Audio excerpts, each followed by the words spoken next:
నమస్తే welcome to Srini వార్తా విశ్లేషణ.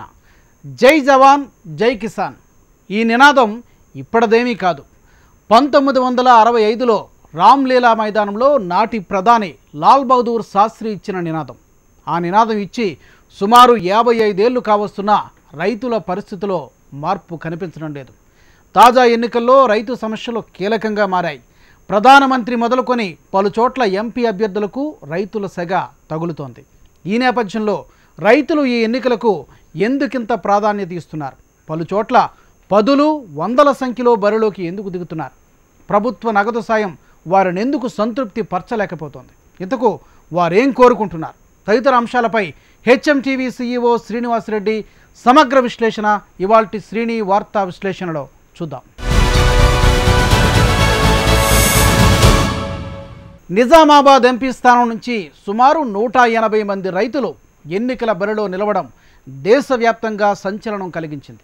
మరోవైపున ప్రధాని నరేంద్ర మోడీ బరిలోకి దిగే వారణాసిలో సైతం ఇదే విధంగా రైతు రణక్షేత్రంగా మారే సూచనలు కనిపిస్తున్నాయి. రైతుల్లో ఈ విధమైన ఆవేదన రగలడం ఎప్పటికిప్పుడు జరిగిందేమీ కాదు. దాని వెనుక దశాబ్దాల ఘోష ఉంది. అదే ఇప్పుడు ఈ ఎన్నికల్లో ఇటు నామినేషన్ల రూపంలో అటు వాగ్దానాల రూపంలో కనిపిస్తోంది.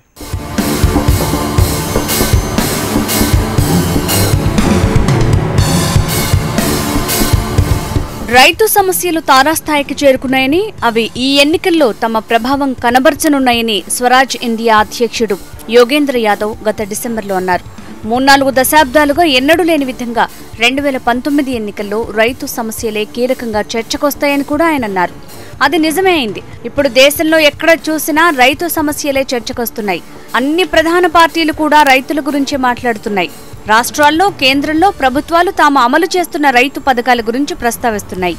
గత 3-4 దశాబ్దాల కాలంలో emergency, Bofors, mandal, Mandir, 2G, Kargil లాంటి అంశాలెన్నో ఎన్నికల్లో కీలక పాత్ర పోషించాయి. అలాంటిది ఇప్పుడు మొట్టమొదటిసారిగా రైతు సమస్యలు అన్ని పార్టీలకు ప్రధాన ఎజెండాగా మారాయి.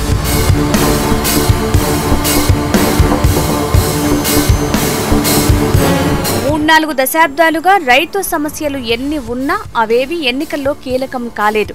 ఒక్క ఏడాది కాలంగా మాత్రం రైతులు ముందెన్నడూ లేని రీతిలో రోడ్డెక్కారు. ఆకుపచ్చ మొదలుకొని ఎరుపు వర్ణం దాకా అన్ని రకాల సంఘాల జెండాలు ఒక్క వేదికపైకి వచ్చాయి. All India Kisan Sangharsh coordination committee పేరిట ఆందోళనలు, పాదయాత్రలు జరిగాయి. నగరాలను ముట్టడించే కార్యక్రమాలు జరిగాయి. సాధారణంగా అన్ని ప్రభుత్వాలు కూడా మూల కారణాన్ని అన్వేషించకుండా, దాన్ని పరిష్కరించకుండా పైపై చర్యలు తీసుకుంటుంటాయి. రోగాన్ని కాకుండా రోగ లక్షణాలు తగ్గించేందుకు ప్రయత్నిస్తూ ఉంటాయి. ఇప్పుడు అదే జరిగింది. తెలంగాణ, ఒడిశా, ఆంధ్రప్రదేశ్, బెంగాల్ లాంటి పలు రాష్ట్రాల్లో రైతు బంధు తరహా పథకాలను ప్రవేశపెట్టారు. కేంద్ర ప్రభుత్వం కూడా ఈ తరహా పథకం ప్రకటించింది. ఆచరణలో మాత్రం అనేక ఇబ్బందులు ఎదురవుతున్నాయి. నిజానికి ఈ పథకాల కన్నా మెరుగైన చర్యలను ప్రభుత్వాలు తీసుకునే అవకాశం ఉంది. ఆ దిశలో మాత్రం అవి దృష్టి సారించడం లేదు.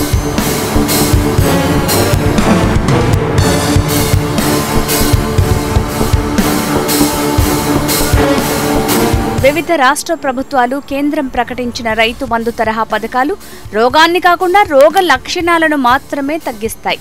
అలా కాకుండా అసలు రోగాన్ని తగ్గించే చర్యలు తీసుకోవాలి. అందుకు ఒకే ఒక్క మార్గం రైతులకు లాభసాటి ధరలు వచ్చేలా చూడటం. దేశంలో ఏ కంపెనీ కూడా నష్టాలకు తమ వస్తువులను ఉత్పత్తి చేయదు. ఒక్క రైతు మాత్రమే నష్టాలను భరిస్తున్నాడు. ఈ నష్టాలు కొన్ని లక్షల కోట్ల రూపాయలకు చేరుకున్నాయి.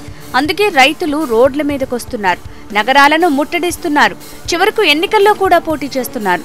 స్వామినాథన్ కమిషన్ నివేదికను అమలు చేస్తే దేశంలో రైతు సమస్యలు ఉండవనే చెప్పొచ్చు. ఆ ధైర్యం మాత్రం ప్రభుత్వాలు చేయలేకపోతున్నాయి. ఆ విషయంలో నిలదీసేందుకు, తమ నిరసన వ్యక్తం చేసేందుకు రైతులు వివిధ ప్రాంతాల్లో ఎన్నికల్లో నామినేషన్లు దాఖలు చేస్తున్నారు. తెలంగాణలో నిజామాబాద్ ఎంపీ స్థానంలో వందలాది రైతులు ఎన్నికల బరిలో దిగటం ఇలాంటిది. అదొక్కటే కాదు, ప్రధాని నరేంద్ర మోడీ పోటీ చేసే చోట బరిలోకి దిగేందుకు వందలాదిగా తమిళ రైతులు సిద్ధమవుతున్నారు.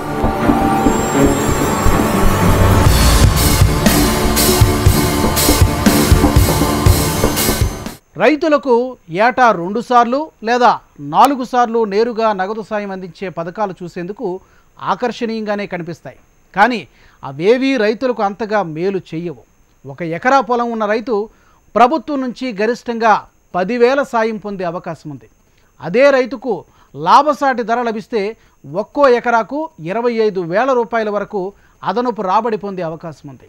రైతుకు ఇలా అదనపు రాబడి వస్తే వారు ప్రభుత్వ నగదు సాయం పొందాల్సిన అవసరమే ఉండదు. ప్రభుత్వాలకు కూడా కొన్ని లక్షల కోట్ల రూపాయలు ఆదా అవుతాయి.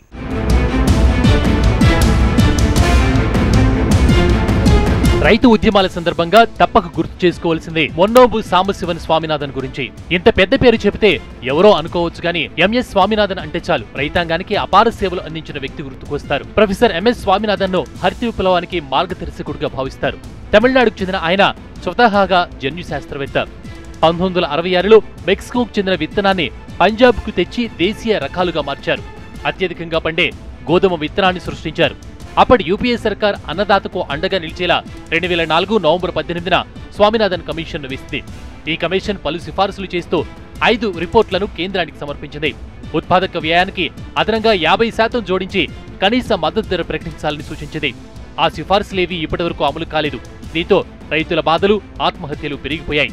వ్యవసాయ ఉత్పత్తులకు మంచి ధర లభించడానికి స్వామినాథన్ కమిటీ కొన్ని ముఖ్యమైన సిఫార్సులు చేసింది. అవేంటంటే వ్యవసాయాన్ని ప్రోత్సహించి ఆహార ఉత్పత్తులను పెంచాలి, పంటలకు గిట్టుబాటు ధర కల్పించాలి, మెట్ట ప్రాంతాల్లో బోర్లు, బావులు తవ్వించి నీటి వసతి కల్పించేందుకు అవసరమైన చేయూతను ఇవ్వాలి, మార్కెట్ ధరల హెచ్చుతగ్గులను కళ్లెం వేయాలి, పంట మార్కెట్కు ఎప్పుడు తీసుకెళ్లినా గిట్టుబాటు ధర అందుతుందనే నమ్మకాన్ని కల్పిస్తూ ధరలు స్థిరంగా ఉండేలా చూడాలి. దేశంలో 50% వర్షాధార పంటలే, వాటి సాగు మెళుకువలు తెలియజేయాలి, కరువును తట్టుకునే వంగడాలను రూపొందించాలి. నష్టాలు వచ్చి అప్పుల ఊబిలో చిక్కుకుని రైతులు బలవన్మరణాలకు పాల్పడుతున్నారు. మరణాలకు ముందే వారిని ఆదుకోవాలి. రైతులకు అండగా నిలవాలంటే నదీ జలాలు వృధా పోకుండా సాగునీటి వనరుల ద్వారా పొలాలకు మళ్లించాలి. సేద్యంలో కూలీ రేట్లు, ఎరువుల ధరలు, వ్యవసాయ ఉపకరణాల ధరలు పెరగడంతో పెట్టుబడి రెట్టింపవుతోంది. పంట రుణాలను అవసరమైన మేరకు పెంచాలి. ప్రతి పంటకు బీమా, రైతులకు వ్యక్తిగత బీమా సౌకర్యం కేంద్ర ప్రభుత్వమే భరించాలి. ప్రకృతి వైపరీత్యాల వల్ల రైతు నష్టపోతే తక్షణం పరిహారం అందించాలి. ప్రకృతి వైపరీత్యాల వల్ల నష్టపోయిన రైతులు రుణాలు చెల్లించకపోయినా ప్రభుత్వం మారటోరియం విధించి గడువు పెంచాలి. తిరిగి పంటకు అవసరమైన రుణాలను ఇవ్వాలి. కేంద్ర ప్రభుత్వం ప్రత్యేకంగా రైతుల కోసం రిస్క్ ఫండ్ ఏర్పాటు చేయాలి. రైతులు నష్టపోతే ఆ ఫండ్ ద్వారా తక్షణ సహాయం అందించాలి. కిసాన్ క్రెడిట్ కార్డు ద్వారా రైతులకు అవసరమైన రుణం అందించాలి. ఇవి స్వామినాథన్ కమిటీ చేసిన ముఖ్యమైన సిఫార్సులు. ఇక జయంతి ఘోష్ కమిటీ కూడా కొన్ని ముఖ్యమైన సిఫార్సులు చేసింది. రైతులందరికీ సాగునీటి సౌకర్యం కల్పించాలి. కౌలుదారులతో సహా రైతులందరికీ బ్యాంకుల ద్వారా రుణాలు ఇప్పించాలి.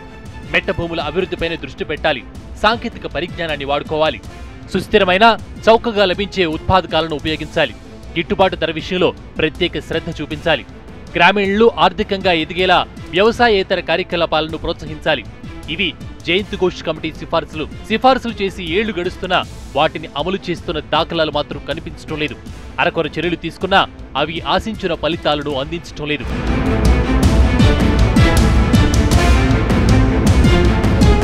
వ్యవసాయంలో పెట్టుబడులు పెరిగాయి, ధరల గిట్టుబాటు కావటం లేదు. కనీస పెట్టుబడులు కూడా తిరిగి రావటం లేదు. రైతులు సుస్థిరమైన వ్యవసాయ విధానాలను అనుసరించడం లేదు. చిన్న కమతాలు, కౌలు సేద్యం కలిసి రావటం లేదు. వ్యాపార స్వేచ్ఛ, ఎగుమతి దిగుమతి విధానాలు రైతులకు అనుకూలంగా లేవు. బీమా, మార్కెటింగ్, నిల్వ సదుపాయాలు తగినన్ని స్థాయిలో లేవు. మరోవైపున వర్షాధార వ్యవసాయాన్ని ప్రభుత్వం విస్మరించింది. ప్రభుత్వ విధానాలు పెద్ద రైతులకు, భారీ తరహా వ్యయానికి, కొన్ని రకాల వ్యాపార పంటలకు మాత్రమే ఉపయోగపడుతున్నాయి. ఇవన్నీ కూడా రైతులను ఆత్మహత్యలకు పురుగొల్పుతున్నాయి. రైతుల ఆత్మహత్యలకు ఎన్నో కారణాలు ఉన్నాయి. పంట దిగుబడులు తగ్గిపోవటం, దళారుల మోసాలు, కుటుంబ సమస్యలు, తీవ్ర అనారోగ్యాలు, కుమార్తెల వివాహాలు, ఆస్తి వివాదాలు, రుణ భారాలు, పంట ఉత్పత్తుల ధరలు పడిపోవటం, ఉపాధి కోల్పోవటం లాంటివెన్నో రైతుల ఆత్మహత్యలకు కారణాలుగా నిలుస్తున్నాయి. రైతు ఆత్మహత్యలు నివారించేందుకు కేంద్ర, రాష్ట్ర ప్రభుత్వాలు తక్షణ చర్యలు తీసుకోవాల్సిన అవసరం ఉంది. పంట నష్టపోయిన రైతులకు వెంటనే పరిహారం అందించాలి. రైతుల నుంచి ప్రభుత్వమే పంటను గిట్టుబాటు ధరలకు కొనుగోలు చేయాలి. ఎగుమతి, దిగుమతి విధానాలను మన రైతులకు అనుకూలంగా మార్చాలి. ప్రభుత్వం ఆత్మహత్యలు చేసుకున్న కుటుంబాలకు ఎక్స్గ్రేషియా, రుణ చెల్లింపులకు తక్షణం సహకరించాలి. మార్కెట్లో గిట్టుబాటు ధర లేనప్పుడు పెట్టుబడి వ్యయంతో పాటు అదనంగా 50% ధర చెల్లించాలి.